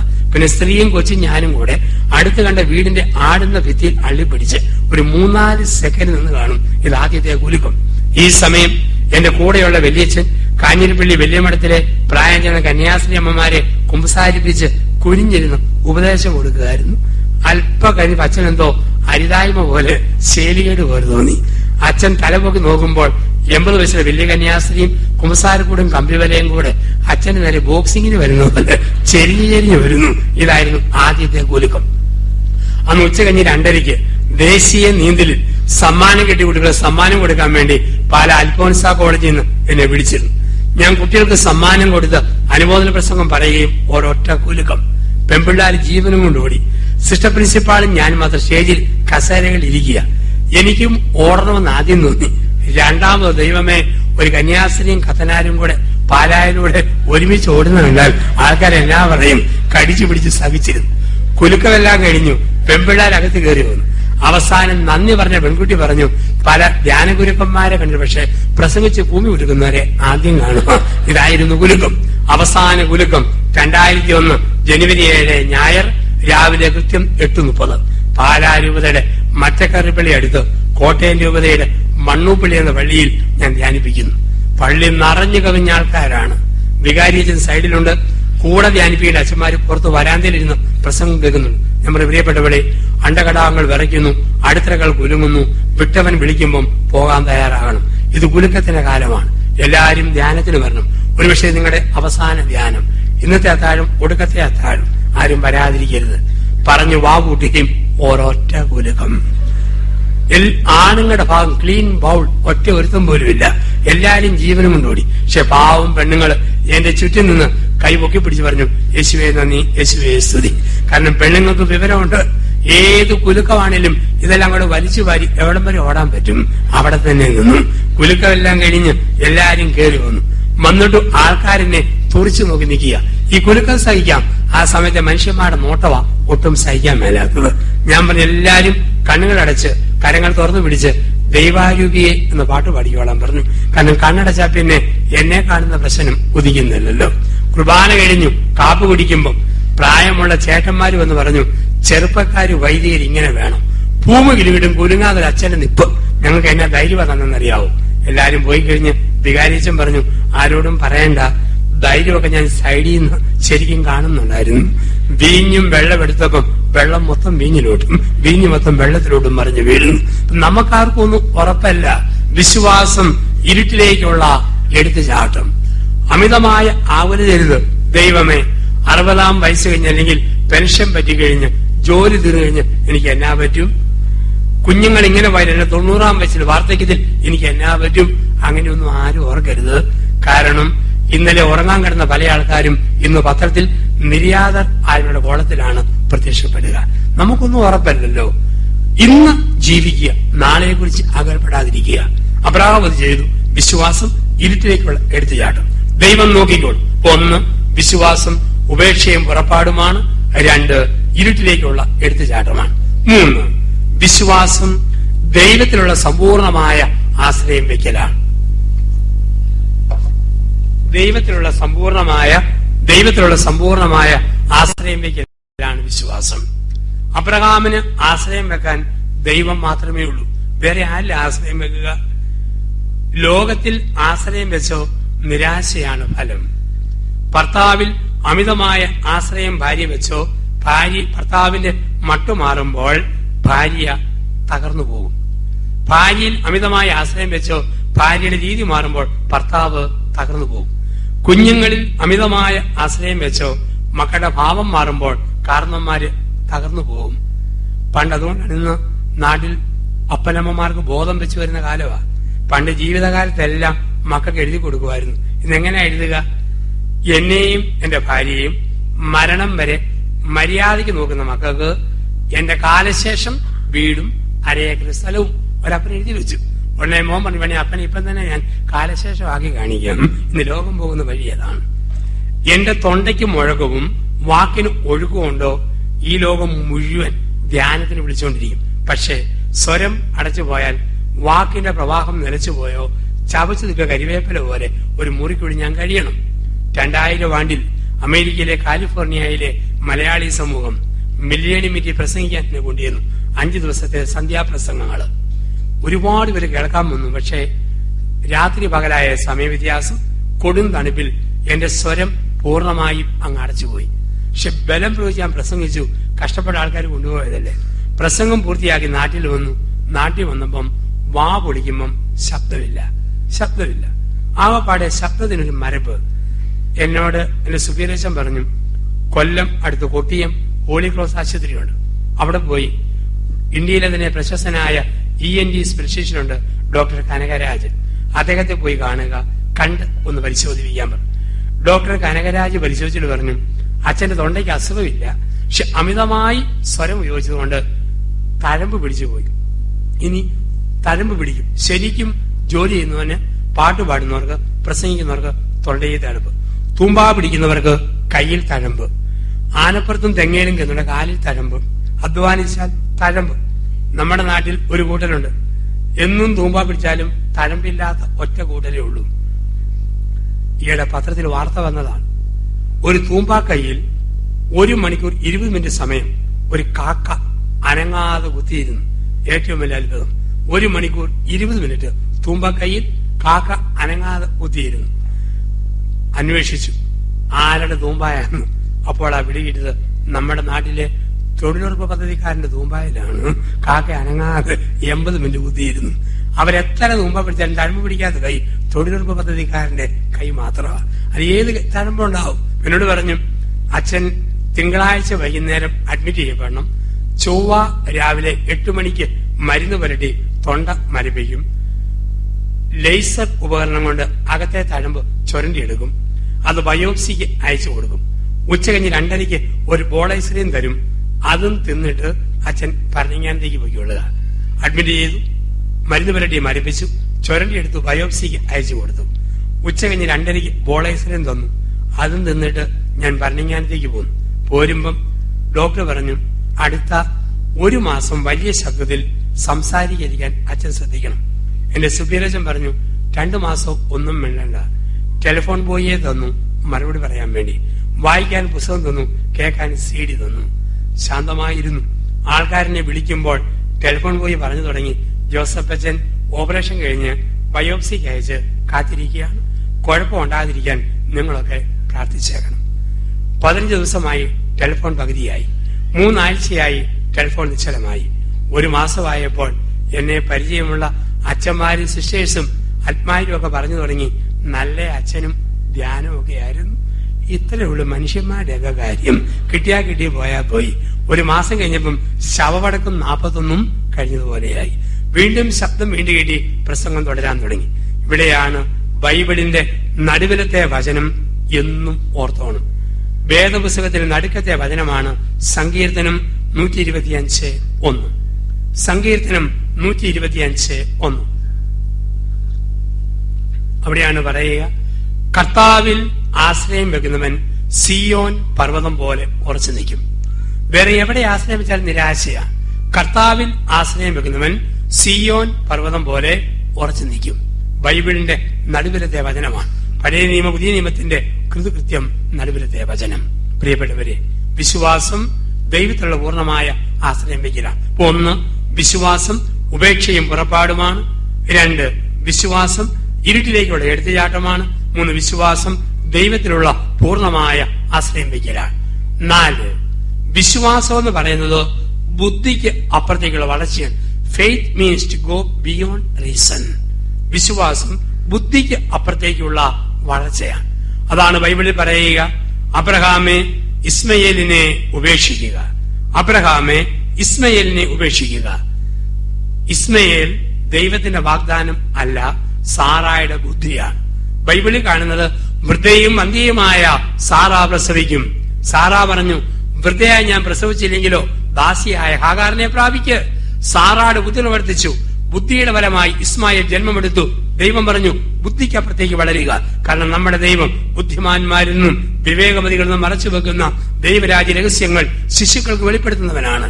ബുദ്ധിക്ക് അപ്പുറത്തേക്കുള്ള വളർച്ച, ഇതാണ് വിശ്വാസം എന്ന് പറയുക. എന്റെ കയ്യിൽ ഒരു ബ്രൈറ്റ് ലൈറ്റ് ടോർച്ച്. പരണിജ്ഞാനം ധ്യാനമന്ദിരത്തിന്റെ ടെറസയിൽ നിന്ന് നീട്ടിയടിച്ചാൽ 2 പർലോങ് ദൂരെ അൽഫോൻസ അമ്മയുടെ കലറെ ചെന്ന് മുട്ടുന്ന വെട്ടമുള്ള ബ്രൈറ്റ് ലൈറ്റ് ടോർച്ച്. ഒരു രാത്രി 11 മണിക്ക് ഈ ബ്രൈറ്റ് ലൈറ്റ് ടോർച്ചുമായിട്ട് ധ്യാനമന്ദിരത്തിന്റെ ടെറസയിൽ കയറി ആകാശത്തിലേക്ക് ഞാൻ ലൈറ്റ് നീട്ടിയടിക്കുന്നു. കൂടെയുള്ള അച്ഛന്മാർ ചോദിക്കുന്നു, എന്നാ ജോസഫ് അച്ചായി നോക്കുന്നത്? മിണ്ടാതിരി, വല്ല ഉൾക്കെങ്ങാനും പോകുന്നുണ്ടെന്നറിയാൻ ബ്രൈറ്റ് ലൈറ്റ് ടോർച്ച് വെച്ച് ഞാൻ അടിച്ചു നോക്കുക. ബ്രൈറ്റ് ലൈറ്റ് ടോർച്ചിൽ എത്താവുന്നതിനപ്പുറമാ ഉൽക്കകളുടെ ലോകം. ഒരു പരിധിവരെ എത്തൂ. ഞാൻ എഞ്ചിനീയർ ആകാം, ഡോക്ടറാകാം, നേഴ്സാകാം, ജേർണലിസ്റ്റ് ആകാം, അധ്യാപകനാകാം, അഡ്വക്കേറ്റ് ആകാം. എന്റെ ബുദ്ധി എന്ന് പറയുന്നത് ബ്രൈറ്റ് ലൈറ്റ് ടോർച്ച് പോലെയാണ്. അതിനപ്പുറത്താണ് ദൈവത്തിന്റെ ലോകം. എന്റെ കൊച്ചു ബുദ്ധി വെച്ച് ദൈവത്തെ അളക്കരുത്, ബൈബിൾ വ്യാഖ്യാനിക്കരുത്, സഭയുടെ ദൈവശാസ്ത്ര സത്യങ്ങൾ എന്റെ കൊച്ചു ബുദ്ധി വെച്ച് വ്യാഖ്യാനിക്കരുത്. ഇവിടെയാണ് പരിശുദ്ധ അമ്മയുടെ മാതൃക. എനിക്കൊന്നും മനസ്സിലാകുന്നില്ല, ഷീത കർത്താവിന്റെ ദാസി, ഇഷ്ടം പോലെ എന്നിൽ സംഭവിക്കട്ടെ. എനിക്കൊന്നും മനസ്സിലാകുന്നില്ല, ദൈവം തന്നു, ദൈവം എടുത്തു, ദൈവത്തിന്റെ തിരുനാമത്തിന് സ്തുതി. പഴയ നിയമത്തിലെ ജോബിന്റെ വാക്കുകൾ, ഒറ്റപുത്രൻ വണ്ടി അപകടത്തിൽ മരിക്കുമ്പോൾ ബുദ്ധി കൊണ്ട് ഉത്തരവില്ല. 50കളിൽ ഭർത്താവ് അറ്റാക്കിന് വിധേയനാകുമ്പോൾ ബുദ്ധി കൊണ്ട് ഉത്തരവില്ല. പ്രസവത്തോടെ ഭാര്യ തളരുമ്പോൾ ബുദ്ധി കൊണ്ട് ഉത്തരവില്ല. ഓർക്കാപ്പുറത്ത് ജോലി നഷ്ടപ്പെടുമ്പോൾ ബുദ്ധി കൊണ്ട് ഉത്തരവില്ല. മാരകരോഗം ശരീരത്തെ രസിക്കുമ്പോൾ ഭൗതികമായ തലത്തിൽ ഉത്തരവില്ല. അവിടെ ഒറ്റ ഉത്തരമേ ഉള്ളൂ, ഇതാ കർത്താവിന്റെ ദാസി, ഇഷ്ടം പോലെ നടക്കട്ടെ. ബുദ്ധിക്ക് അപ്പുറത്തേക്കുള്ള വളർച്ച, ഇതിന് വിളിക്കുന്ന വാക്ക് വിശ്വാസം. ഞാൻ ഈ പാഠം പഠിച്ചത് എന്റെ അമ്മയിൽ നിന്നാണ്. എന്റെ കുട്ടിക്കാലത്ത് അയൽപക്കത്തെ ചേട്ടൻ എന്റെ വീടിന്റെ അക്കരപ്പറമ്പിൽ നിന്നും വലിയ വല്ലക്കോട്ട നിറയെ കിളിച്ചുണ്ടൻ, മൂവാണ്ടൻ, ഗോമാങ്ങ, കർപ്പൂരമാങ്ങ, ഞെട്ടുകുഴിയൻ മാങ്ങ, ഒപ്പം മുഴുത്ത നേന്ത്രപ്പഴ പടലയാക്കി കൊട്ടയെ വെച്ച് തലയെ വെച്ച് ചുമന്നുകൊണ്ട് പോകുമ്പം ഞാൻ മുറ്റത്ത് നിന്ന് അയൽപക്കത്തെ ചേട്ടന്റെ തലയുള്ള കൊട്ടയിലേക്ക് നോക്കും. അതിൽ നിന്നും 5-6 വാഴയ്ക്കായും മാങ്ങയും കിട്ടിയാൽ പഴിപ്പിച്ച് തിന്നാം. അങ്ങനെ നോക്കി നിൽക്കുമ്പോൾ എന്റെ അമ്മ എന്നെ പിടിച്ചുകൊണ്ടിരുന്ന് വീടിന്റെ വരാന്തയ്ക്ക് ഒരു നിർത്തും. ഭിത്തിയിൽ പഴകി തുടങ്ങിയ തിരുകതയ രൂപം. അതിനു മുമ്പിൽ മാറോട് ചേർത്ത് നിർത്തി എന്റെ അമ്മ പറയായിരുന്നു, മോനിങ്ങനെ നോക്കി നിന്നാൽ അമ്മയ്ക്ക് നാണക്കേടാണ്, മോൻ പ്രാർത്ഥിച്ചാൽ മതി, വളർന്നു വരുമ്പം ഈശോ തരും. അമ്മ വാഴ വെച്ചിട്ടില്ല, മാവ് നട്ടിട്ടില്ല. അമ്മയുടെ ഫിക്സഡ് ഡിപ്പോസിറ്റ് ദൈവം തമ്പുരാന്റെ ലോക ബാങ്കിലാണ്. മോൻ പ്രാർത്ഥിച്ചാൽ മതി, വളർന്നു വരുമ്പോ തമ്പുരാൻ തരും. പറഞ്ഞത് 4 പതിറ്റാണ്ട് അപ്പുറത്ത് ഇന്ന് ഞാൻ ഓർക്കുകയാണ്. നിരക്ഷരയായ ഗ്രാമീണ അമ്മ പറഞ്ഞ വിശ്വാസത്തിന്റെ വാക്ക് എത്ര കൃത്യമായിട്ടാ ഞാൻ ഇന്ന് അനുഭവിക്കുന്നത്. ഇന്ന് ലോകം മുഴുവൻ പറന്നു നടന്ന് ഞാൻ നടാത്ത എത്ര മാവിന്റെ മാങ്ങായ ഞാൻ പൂളി തിന്നുന്നത്, ഞാൻ വെക്കാത്ത എത്ര വാഴയുടെ വാഴയ്ക്കായ തൊലി പൊളിച്ച് അടിച്ചകത്തോട്ട് കയറ്റുമ്പം നിരക്ഷരയായ അമ്മ പറഞ്ഞ വാക്ക്, മോൻ പ്രാർത്ഥിച്ചാൽ മതി, തമ്പുരാൻ തരും. തമ്പുരാൻ പോലും ഓർത്തില്ല പിന്നെ ഒറ്റയിരിപ്പിന് ഇത്രയും തിന്നുമെന്ന്. എങ്കിലും അമ്മയ്ക്കറിയാം, പ്രാർത്ഥിച്ചാൽ മതി, തമ്പുരാൻ തരും. വിശ്വാസം ബുദ്ധിക്കപ്പുറത്തേക്കുള്ള വളർച്ചയാണ്. അതുകൊണ്ടാണ് പറയുക, കൊച്ചു കുഞ്ഞുങ്ങളെ പോലെ നമ്മൾ പ്രാർത്ഥിക്കണം, വിശ്വസിക്കണം. കൊച്ചു കുഞ്ഞിനെ അമ്മ എളി വെച്ചിട്ട് അമ്മ പറയുക, മുള്ളി കച്ചുണ്ടി മോനെ നോക്കിക്കേ, കപ്പല് പോകുന്നുണ്ടോ? കൊച്ചറിയാൻ കപ്പല് വെള്ളത്തിലൂടെ. അമ്മ പറഞ്ഞാൽ മുകളിലോട്ട് നോക്കും. കുഞ്ഞുങ്ങളുടെ ഹൈക്കമാൻഡ് അമ്മയാണ്, അതിനപ്പുറത്തൊരു അപ്പീലില്ലല്ലോ. കോട്ടയത്തു നിന്നും 2 കൊച്ചുകുട്ടികൾ തിരുവനന്തപുരം KSRTC ബസ്സിൽ കയറി. കുറെ കഴിഞ്ഞ് കണ്ടക്ടറോട് പറഞ്ഞു, കണ്ടക്ടർ സാറേ തിരുവല്ല ആകുമ്പം ഒന്ന് പറഞ്ഞേക്കണം. മക്കളിരുന്നു, പറഞ്ഞേക്കാം. ചിങ്ങവനമായപ്പം ഇതാണോ തിരുവല്ല? ആകുമ്പം പറയാവുന്നല്ലേ, പോയി ഇരിടാന്ന് പറഞ്ഞു. ചെങ്ങനാരിശി ചെന്നപ്പം ഇത് തിരുവല്ല തന്നെയാ, കാണുമ്പോ അറിയാം. മെനക്കെടുത്താൻ വേണ്ടി വലിഞ്ഞു കയറി തിരുവല്ല വേറെ സ്ഥലം പോയി ഇടാന്ന് പറഞ്ഞു. പിള്ളേർ പേടിച്ചു പോയി. അവര് കുത്തിയിരുന്നു. 2 പേരും ഉറങ്ങിപ്പോയി. കണ്ടക്ടർ ഉറങ്ങിപ്പോയി. തിരുവല്ല കഴിഞ്ഞപ്പോ ആൾക്കാർ ബഹളം വെച്ചു. 2 കുഞ്ഞുങ്ങൾ പറഞ്ഞതല്ലേ തിരുവല്ല ആകുമ്പം പറയണമെന്ന്. എന്നാ മര്യാദയാ, ഇറക്കി വിടാൻ പറഞ്ഞു. ആരിശം എന്ന കണ്ടക്ടർ ഇറങ്ങി പോടാ, തിരുവല്ല മെനക്കെടുത്താൻ വേണ്ടി വലിഞ്ഞു കയറി വരും പാമ്പർ. സാറേ പോകുന്നും വേണ്ട. പിന്നെ അമ്മ പറഞ്ഞായിരുന്നു, തിരുവല്ലായി ചെല്ലുമ്പം ചോറുംപൂതി ഒഴിച്ച് ഉണ്ടോണോന്ന് പറഞ്ഞു. ആയോന്നറിയാൻ വേണ്ടിയിട്ടാണ്. കുഞ്ഞുങ്ങളുടെ ഹൈക്കമാൻഡാണ് അമ്മ, അപ്പൻ. ഇതാണ് വിശ്വാസത്തിന്റെ പ്രാർത്ഥന എന്നൊക്കെ പറയുക. നമ്മുടെ അപ്പുറത്തേക്ക് വിളിച്ചിരുന്ന ബുദ്ധിക്ക് അപ്പുറത്തേക്ക് വളർച്ച, ഇതിന് വിളിക്കുന്ന വാക്ക് വിശ്വാസം. 5, വിശ്വാസം എന്ന് പറയുന്നത് ഏറ്റവും ഇഷ്ടപ്പെട്ടതിനെ പരാതി കൂടാതെ നഷ്ടപ്പെടുത്തുന്നതാണ്. ഏറ്റവും ഇഷ്ടപ്പെട്ട ചില കാര്യം ദൈവം എടുത്തു മാറ്റുമ്പോൾ പതറാതെ നിൽക്കുക, ഇതാണ് വിശ്വാസം. പതറാത്ത വിശ്വാസം കാലിത്തൊഴുത്തിലും കാനായിലും പതറാത്ത അമ്മ, ഇതാണ് വിശ്വാസത്തിന്റെ ഭാഗ്യം എന്നൊക്കെ പറയുക. അബ്രഹാമിന് ഏറ്റവും ഇഷ്ടപ്പെട്ട ഇസഹാക്കായിരുന്നു. ദൈവം ചോദിച്ചപ്പോൾ ഒരു പരാതിയും കൂടാതെ ഇസഹാക്കിനെ അബ്രഹാം ദൈവത്തിന് കൊടുത്തു. ഇതുപോലെ ജീവിതയാത്രയിൽ പരാതി കൂടാതെ ദൈവം തരുന്നതിനൊക്കെ തിരിച്ചു ചോദിച്ചാൽ കൊടുക്കാനുള്ള മനസ്സ് നമ്മൾ വിശ്വസിക്കും. എപ്പോഴാ? സുന്ദരി ഭാര്യ, മിടുക്കൻ കെട്ടിയവൻ, സമർത്ഥരായ മകള്, ഇഷ്ടംപോലെ പണം, രുചിയുള്ള ഭക്ഷണം, നല്ല ദഹനശക്തി, ഇതെല്ലാം ഉണ്ടെങ്കിൽ വിശ്വസിക്കാൻ എളുപ്പമാണ്. പക്ഷേ ചെറിയ പ്രശ്നം വരുമ്പോൾ നമ്മൾ തളരും. അതുകൊണ്ടാ പറയുക, ക്രിസ്ത്യാനിയെ ഒന്ന് ചൊറിയാമെങ്കിൽ അജ്ഞാനിയെ കാണാം എന്നാണ് പറയുക. ക്രിസ്ത്യാനിയെ ഒന്ന് ചൊറിയാമെങ്കിൽ അജ്ഞാനിയെ കാണാം. അതോടൊപ്പം തന്നെ ഓർക്കുക, മറ്റ് വിശ്വാസങ്ങളെ പരിഹസിക്കരുത്. ഹൈന്ദവ വിശ്വാസം, ഇസ്ലാമിക വിശ്വാസം, നിന്റെ വിശ്വാസം നിന്നെ രക്ഷിച്ചിരിക്കുന്നു. നമ്മൾ ആരെയും പരിഹസിക്കരുത്. നമ്മുടെ വിശ്വാസത്തിൽ മുറുകെ പിടിക്കുക, അത് താഴോട്ട് പോവുകയരുത്. ഒരു കത്തോലിക്കൻ അവന്റെ അപ്പനെ അടിക്ക കല്ലറയുടെ മുകളിൽ തിരി കത്തിച്ചു വെക്കുന്നു, പൂക്കൾ നിരത്തി വെക്കുന്നു, സാമ്പ്രാണിയും കത്തിച്ചു വെക്കുന്നു. തൊട്ടപ്പുറത്തെ പറമ്പിൽ ഒരു ഹൈന്ദവൻ വാവിന്റെ അന്ന് അവന്റെ മരിച്ചുപോയ അപ്പന് വേണ്ടി പന്നിയിറച്ചി ഉരത്തി വെക്കുന്നു, കരിക്ക് പൂളി വെക്കുന്നു. കത്തോലിക്കൻ അവനെ പരിഹസിച്ചുകൊണ്ട് ചോദിച്ചു, പുച്ഛിച്ചോണ്ട്, നിന്റെ അപ്പൻ എന്നാടാ പന്നിയിറച്ചി തിന്നാനായിട്ടും കരിക്ക് തിന്നാനും പൊങ്ങി വരുന്നത്? അവൻ വരുമെന്ന് ഉറപ്പാ. എപ്പോഴാ? നിന്റെ അപ്പൻ ഈ പൂ മണക്കാൻ വേണ്ടി വരുന്നതാണ്. എന്റെ അപ്പൻ പന്നിയിറച്ചി തിന്നാൻ വേണ്ടി ഇവിടെ വരും. ഓരോ വിശ്വാസത്തിനും അതിന്റെ വിലയുണ്ട്. വിവരം കെട്ട ആൾക്കാരാണ് മറ്റു മതങ്ങളെ നിന്ദിക്കുന്നത്. യഥാർത്ഥ ദൈവത്തെ അറിഞ്ഞ ഒരിക്കലും ഒരു മതവിശ്വാസത്തിൽ നിന്ദിക്കുകയല്ല. സ്വന്തം വിശ്വാസത്തിൽ വെള്ളം ചേർക്കത്തുമില്ല.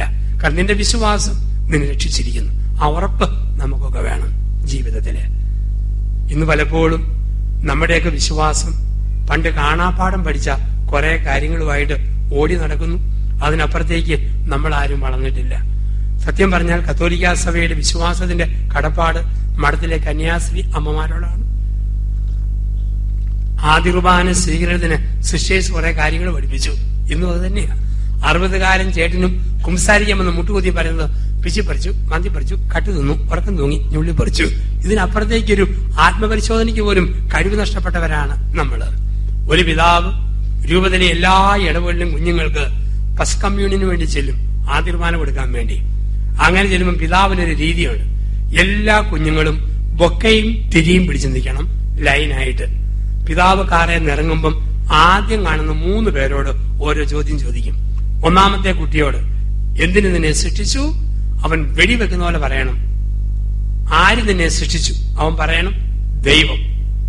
രണ്ടാമത്തെ കുട്ടിയോട് എന്തിനു നിന്നെ സൃഷ്ടിച്ചു? ദൈവത്തെ അറിഞ്ഞു സ്നേഹിക്കാൻ. മൂന്നാമത്തെ കുട്ടിയോട് എന്താണ് ജീവിത ലക്ഷ്യം? അവൻ പറയണം ദൈവത്തിൽ വിലയം പ്രാപിക്കാൻ. ഇതാണ് രീതി.